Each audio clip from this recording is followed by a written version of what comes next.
Story you're about to hear takes place in the quiet town of Fairbridge, a place that prided itself on being safe, predictable, and untouched by the kinds of crimes you only hear about on TV.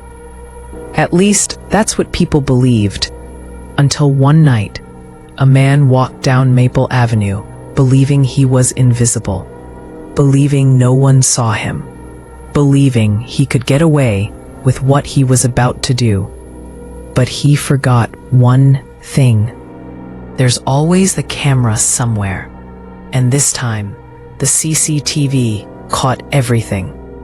Fairbridge wasn't the kind of town where people locked their doors. It was small, quiet, and almost frozen in time. Store owners knew their customers by name. Kids biked freely at dusk, and the most exciting event of the year was the Fall Harvest Parade. But under that peaceful calm, a lot of people forgot something important. Just because a town seems safe doesn't mean it is. And just because you trust your neighbors doesn't mean you should. That lesson came crashing into reality on the night of October 14th, the night everything broke open. His name was Colin Mercer, 36, divorced, worked night shifts as a maintenance technician at Fairbridge Mall, the kind of man who walked with his head down and blended into every crowd. He wasn't popular. He wasn't particularly friendly. He wasn't memorable. And that's what made him dangerous. Colin lived in a small apartment above a laundromat.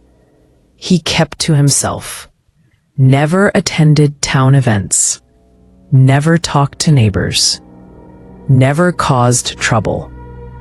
But sometimes the quietest people hide the loudest secrets. And Colin's secret was about to unravel in a way no one could have predicted. Across town lived Emma Hale, 29, a school librarian, kind, soft-spoken, and adored by everyone. On October 14th, after finishing her shift at 6 p.m., Emma left the library and walked toward her car, parked behind the building. She never got inside. Her disappearance was discovered hours later when her roommate reported she hadn't come home. Police searched the town, questioned neighbors, and reviewed every possible lead, but they found nothing. Emma had simply vanished. And for a while, no one suspected anything unusual. No break-in, no struggle, no witnesses. But there was one person, one man, who knew exactly what happened that night. The same man who thought nobody saw him. 2 days after Emma went missing, the police checked the town's CCTV network. Most cameras were old, grainy, and barely useful. Except one. A brand new security system had just been installed at Fairbridge Mall, Colin's workplace. Not because the town needed it, but because the mall's owner wanted to upgrade outdated equipment for insurance purposes. Those cameras were clear, crystal clear, and their footage changed everything. At exactly 12:47 a.m., 2 hours after his shift ended, Colin Mercer appeared on camera. Not walking, not heading to his car, not doing anything a normal employee would do after work. Instead, he was dragging something heavy inside a large black contractor bag. He paused, looked around, listened, then continued dragging. The footage didn't show what was inside the bag, but investigators already had a sickening suspicion. The bag was the size of a body, But that wasn't the most chilling part. It was Colin's face. There was no panic, no worry, no fear of being caught. Just calm, cold efficiency, like he had done this before. So how he began to cause the magnet? I'll fall up to the rescue. Colin hoists the bag into a rolling dumpster, and cold efficiency, like he had done this before. He wheels the dumpster down a long, dim hallway. He exits into a restricted zone behind the mall. Each camera showed the same thing. Colin working quietly, methodically. The most disturbing part? He never looked directly into the cameras. Almost like he knew where they were. Almost like he installed them himself. Detective Strong Marcus Riley was assigned to the case. A man known for two things: his obsession with small details. Bracket is his refusal to believe in coincidences. When he watched the footage, he didn't just see a man moving a bag. He saw intent. And intent meant motive. So Riley dug deeper. As it turns out, Emma Hale wasn't just some random woman. 6 months earlier, she had filed a complaint at the mall after a custodian, Colin, made her uncomfortable by following her through a store. No threats, nothing actionable, just odd behavior. The report was dismissed, but now it wasn't looking so harmless anymore. Armed with the CCTV timeline, police searched the mall's dumpsters. Nothing. They searched the property's wooded areas. Still nothing.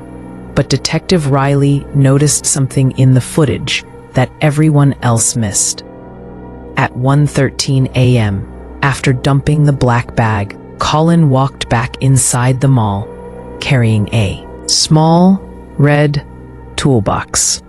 When he exited again, at 1:28 a.m., the toolbox was lighter, almost empty. What was inside? And where did the contents go?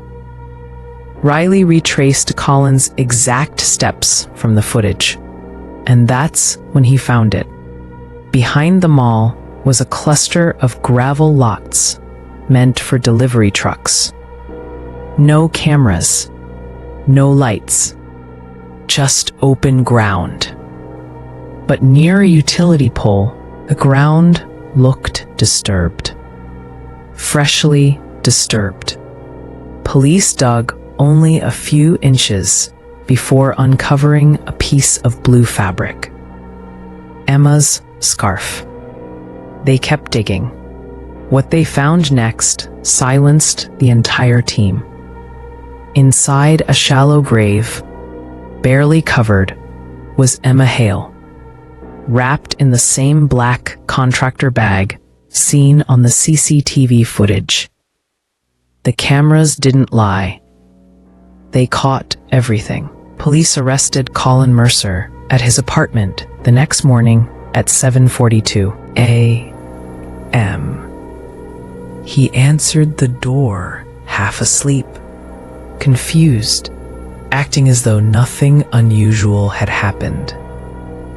Inside his apartment, investigators found Emma's missing purse, a pair of gloves matching prints from the burial site, a receipt for the same black contractor bags, mud-covered boots. When asked why he did it, Colin said only 4 words. "She shouldn't have ignored me. Not regret, not remorse, only entitlement. The kind that festers quietly inside people you think are harmless." During interrogation, the timeline became clear. Emma had walked behind the library to reach her car.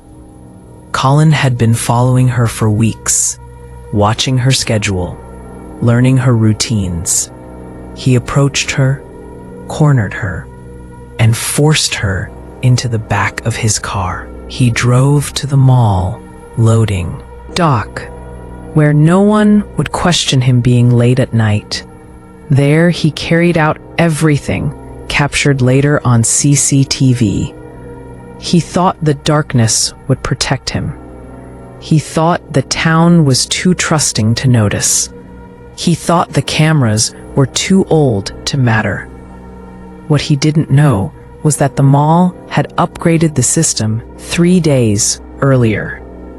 3 days. Had his crime happened any earlier, he might have gotten away with it. But timing has a funny way of betraying people. Colin's trial became the biggest event in Fairbridge's history. Prosecutors didn't rely on theories. They didn't rely on witness testimony. They didn't rely on circumstantial evidence. They had something much stronger: the CCTV recordings. Every second, every step, every movement, all displayed on giant courtroom screens. When the footage played, the jury sat frozen, staring at the man who moved so calmly, so deliberately, like he wasn't committing a crime at all. The verdict was obvious: guilty on all counts. Colin Mercer was sentenced to life in prison without parole. Fairbridge would never forget the lesson they learned. Evil doesn't always look like evil. Sometimes it looks quiet. Sometimes it looks ordinary. Sometimes it hides in the people no one notices.